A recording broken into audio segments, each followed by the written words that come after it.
What is up, everybody? We are into day 3, and I have still only spent $4 at the Loves. So we are surviving off just truck snacks. I still got one serving left of the instant mashed potatoes, which we're gonna finish up later with some of that tasty sardines. But it's 10 a.m. I just finished traversing the mountains of northern Gadsden, Rome, Georgia, Gadsden, Alabama.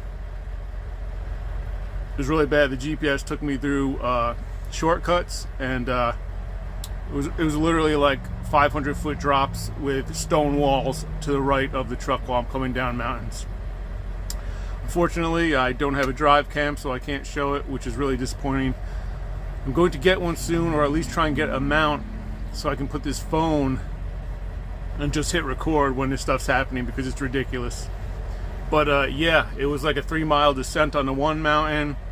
It was like in the woods, mountains, and just S-turns. There was a huge yellow sign on the side that of like a cutoff that said absolutely, in bold letters. It said absolutely no 18-wheelers. And I was like, man, one wrong turn and I'm screwed. But I was happy. I did occasionally see another a log truck coming the other way. So I knew at least the truck was all right to get through from wherever they were coming from. But yeah, we just picked up a load of plumbing supplies, only 20,000 pounds, from Kohler, and we're bringing them from Huntsville. So I went like Rome, Georgia, to Huntsville, and now we're going to shoot up through Nashville. I just crossed into Tennessee. I'm at the Tennessee Welcome Center. I'm going to cross up through Nashville into Indianapolis, where I'm dropping this stuff off at their warehouse. So we stopped. I'm going to take my 30-minute break so I can get a couple extra hours on the clock, even though it's only like a 7 or 8 hour drive today. Next stop will probably be a Pilot for gas. And we're just eating some snacks in here now. So today's snacks consist of flaxseed, salty trail mix, and yogurt, vanilla yogurt. And obviously it's in a plastic bag because I do not have a sink to wash anything. Got my sticker out, trying to find out where to put that. Had my coffee this morning. Actually, now that I think about it, I gotta take that out of there, the old coffee from this morning. Yep. Got my neighbor here walking around after he dumped a bunch of piss on the floor. See if I can get that in the camera for you. Damn it, I can't. Hold on. Let's take a secret approach here. I'm gonna get it. I'm gonna show you.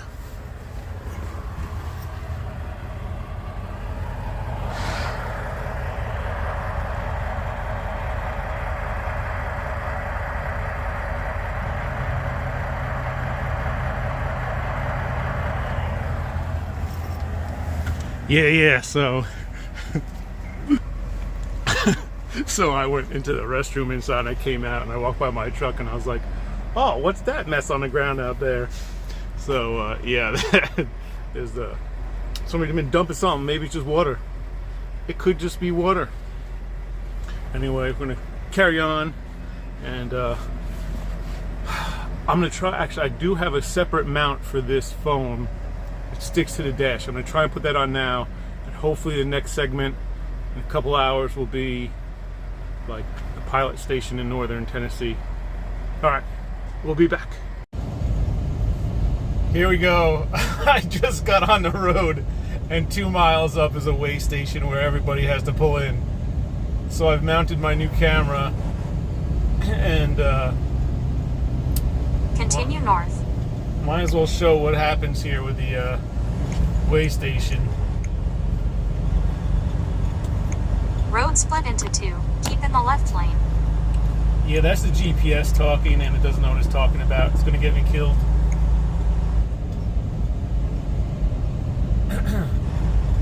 So that red X and the green arrow that we just passed under, if there was problems, that red X would turn green and they tell you go left. I'm way underweight. I'm only 19,000 pounds. Usually you get kind of scared when you're carrying over 40,000 pounds.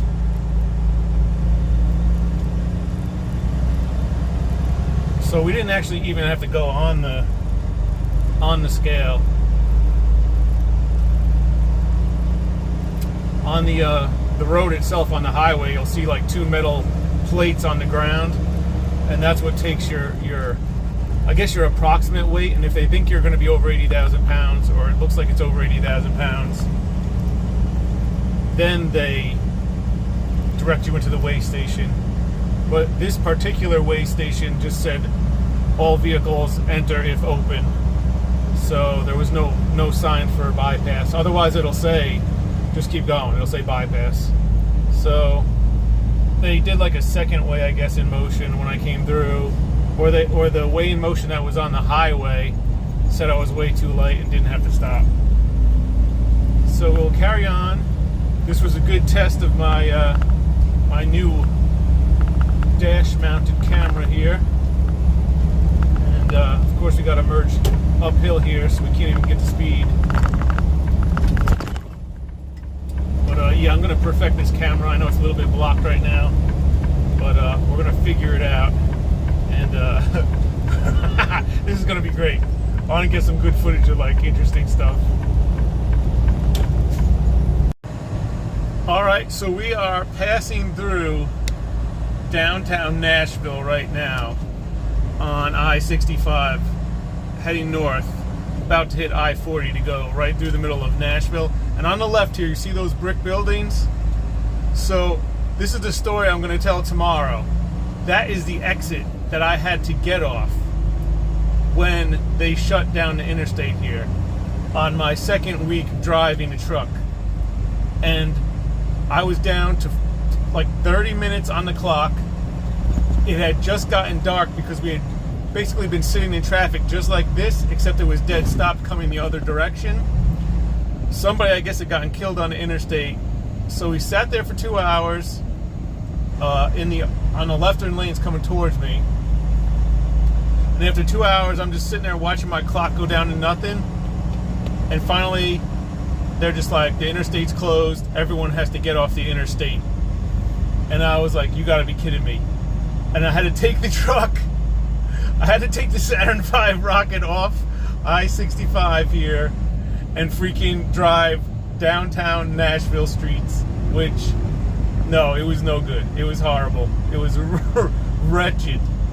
So I just wanted to get that on film to show you where that exit was. And I'll tell the full story tomorrow. It was really a nightmare. The nightmare didn't even end until 2 a.m. I got off the highway, I guess it's 6 p.m. right after the accident. Oh, no, 2 hours after the accident. But yeah. Alright, so I'm figuring out this camera. It is working really well on this new little stand I have here. And we'll be back when I get to the Pilot Flying J, which is basically right outside of Indianapolis. We still got 4 hours more driving to go. Traffic is actually not that bad. It's 12:30 right now, so this is just standard traffic. All right, I gotta move over here.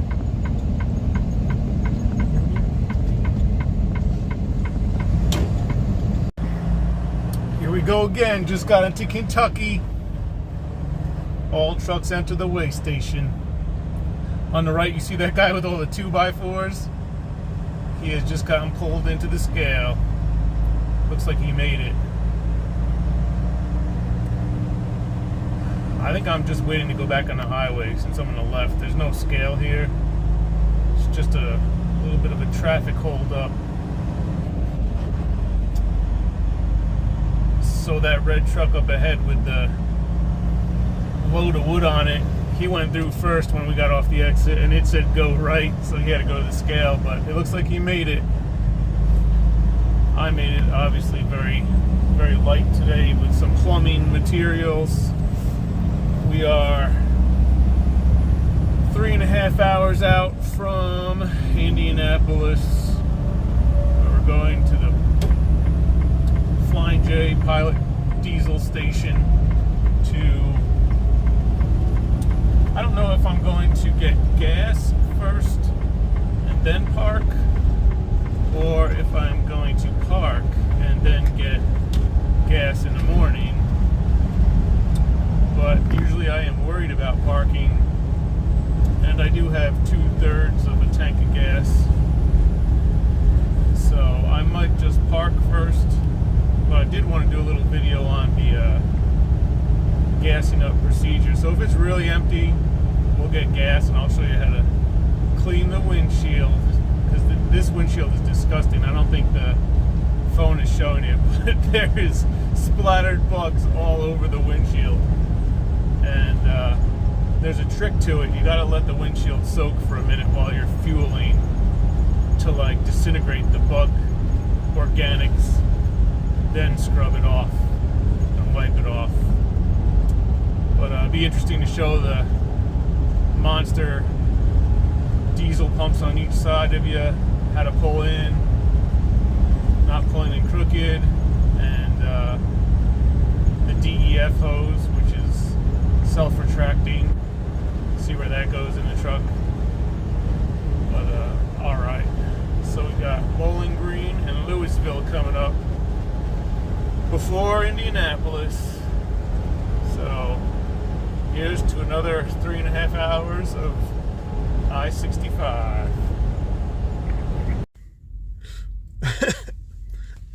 Alright, so video is going to be continued tomorrow because it's now like 9 o'clock at night and nothing goes as planned. I'm going to bed. We've never made it into Indianapolis, and